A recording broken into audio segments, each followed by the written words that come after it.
done. Give him another round of applause.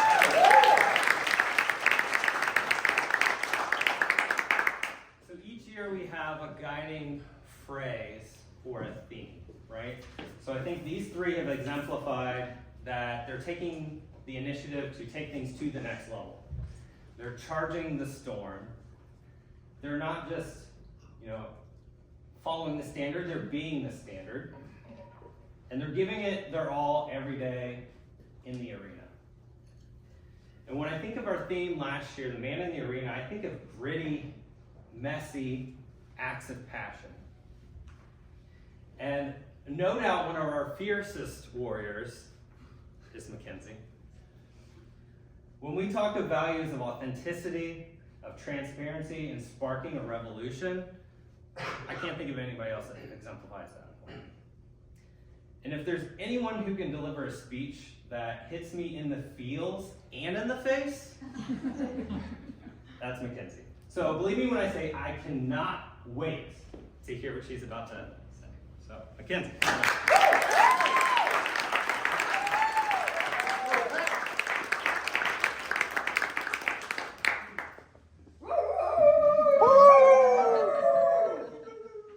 Okay, so who you are is how you lead.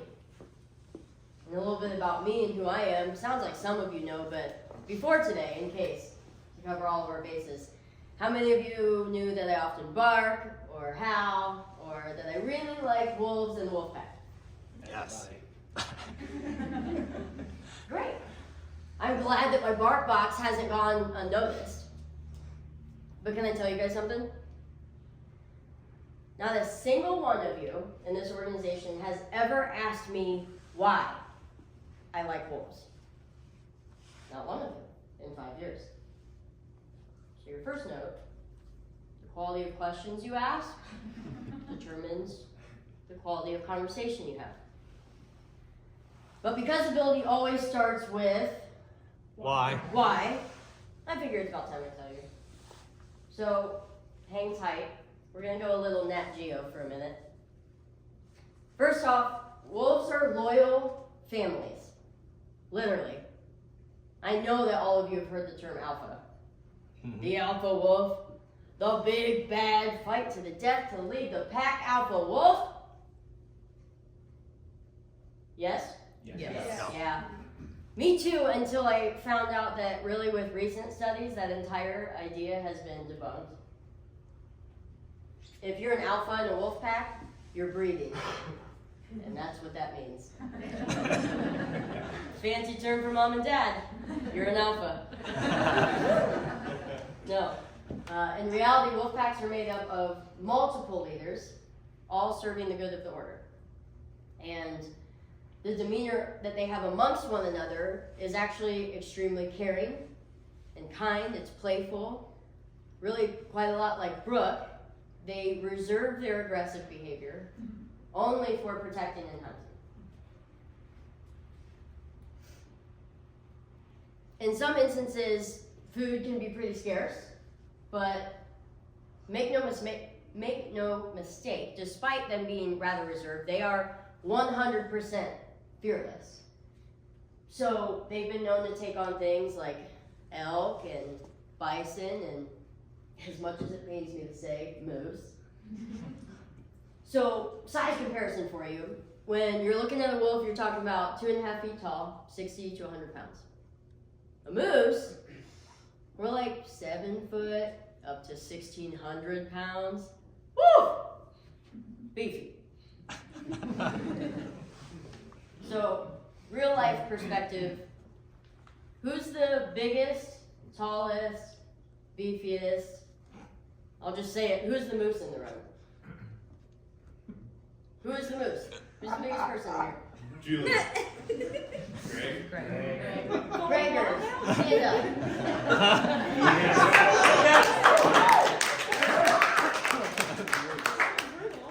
Go, Greg. Please pull on your antlers for this demonstration. I really enjoyed this demonstration.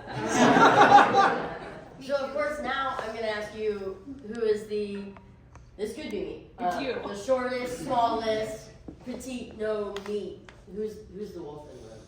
You guys Here. can vote for me. Very petite. Great. I am wolf. Okay, so Dr. Aaron, Yeah. if you put me and Gregors in the ring, who are you gonna bet on? I know you, so if I didn't know either of you, I'll go Greg. Great. Yeah, that's pretty obvious. I take not a lot of offense. Okay. 1, 2, 3, 4, 5, 6, 7, 8, 9. Stand up. So now we're gonna look at this through a different lens. Dr. Aaron, what if instead it's Gregors, that moose over there, versus me and the rest of my friends? Who are you gonna bet on? If you're organized and have each other's back, you. Great. Exactly. You can sit. Thanks, Greg. No problem. We'll get you your medal later. No, I'll let you in on a wolf pack trade secret. It is not about the size of the wolf in the fight, but it's also not about the size of the fight in the wolf. It comes down to the size of the fight in the wolf pack. So, why do I love wolves? Because of how they lead. Who you are is how you lead. And how you lead shapes the world around you. True story. In 1995, wolves were reintroduced into Yellowstone National Forest. And this is because the land was in complete decay. In the 70 years of its existence without wolves, the number of deer skyrocketed. They were alone and unchallenged, and because of that, they grazed completely unchecked, to the point that vegetation was essentially disappearing and riverbanks were quite literally eroding. So even after just a small amount of wolves were reintroduced, huge changes started happening almost immediately. Of course, initially they're reducing the deer by hunting, right? But more important, the presence of the wolves alone changed the behavior of the remaining deer.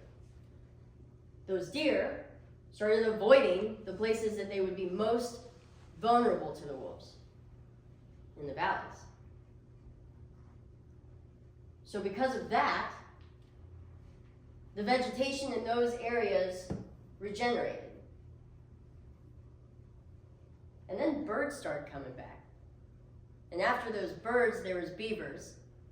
And those beavers, they built dams. And those dams were houses for otters, ducks, fish, and what do you know, bald eagles returned, and bears, and all animals alike came back to the land.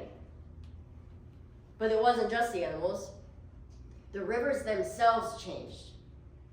They stopped eroding. They stopped collapsing. All of that to shape the Yellowstone that we all are familiar with. It's kind of a no-brainer to me that chiropractic and wolf pack goes hand in hand.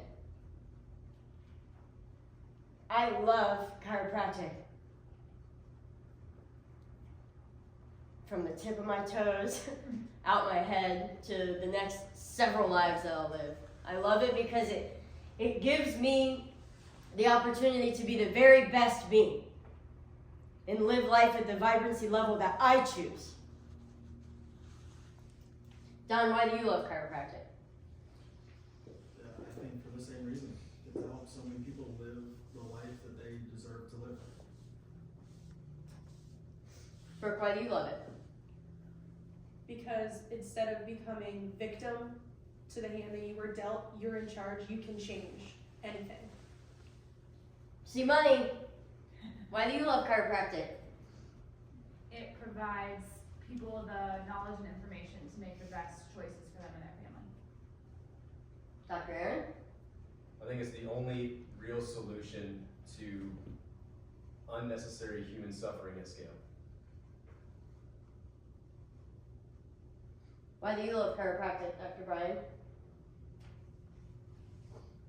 We have so much more to give, and nobody ever lives up to it. And I see this as being the only and the best way to truly fulfill the potential that you have.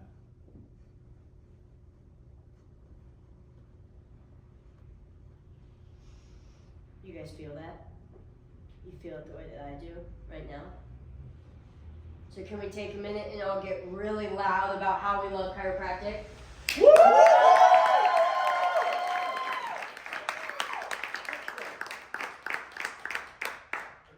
I love this chiropractic Wolfpack. Any of you that have spent any amount of time with us, I think would agree that one of the greatest tools that we have to convey our message is through stories. But don't worry. We're not going to ask you to memorize this Yellowstone story. No.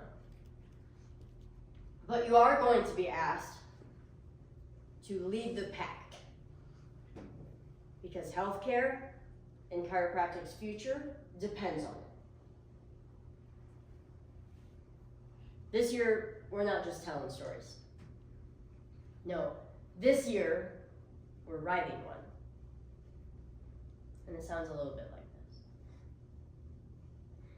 In the year 2024, Ability Chiropractic reintroduced itself into our healthcare system. Because it was fucking sick. In the years of its existence, the system operated on and for three things: the dollar, fear, and control. Tricking and manipulating our people to focus on effect, when in reality, the broken system was undeniably the cause of over 82,000 opioid overdoses annually. Injecting us with poisons, determining benefit on policy number instead of diagnosis, puppeteering disease as normal function.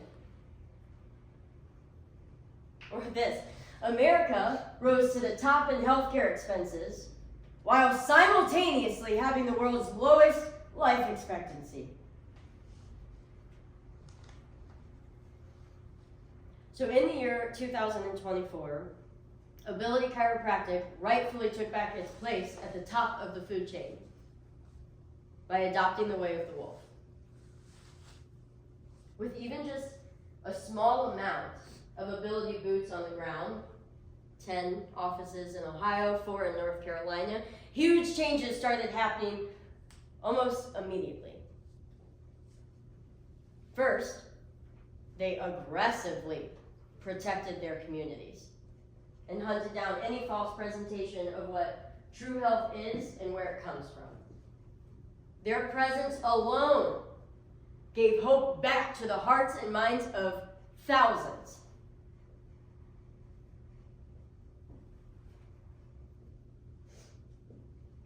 Rebirthing courageous behavior to challenge the norm. They led with their hearts, honoring vitalism. The corrosion of conformity rang out like a siren across the land. In hospital garages, they echoed, revealing their emptiness. And instead, at first listen, you would hear cries of joy because autonomy and authenticity were restored. Experiences of love, purpose, and fulfillment buried fear. And as a loyal pack, they sparked a revolution. In short,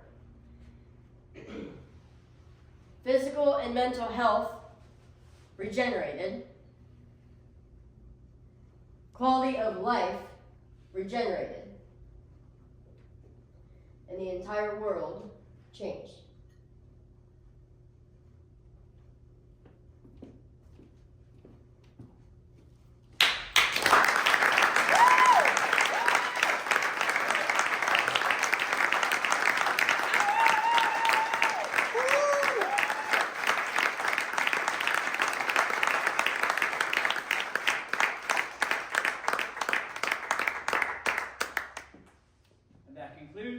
first quarterly of 2024. Give it up for Mac. I'm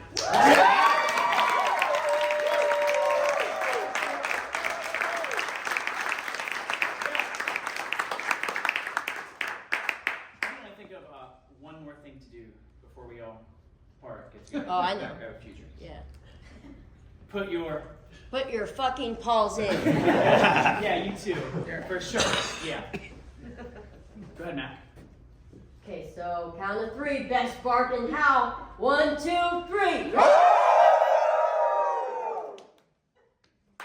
Thank you all.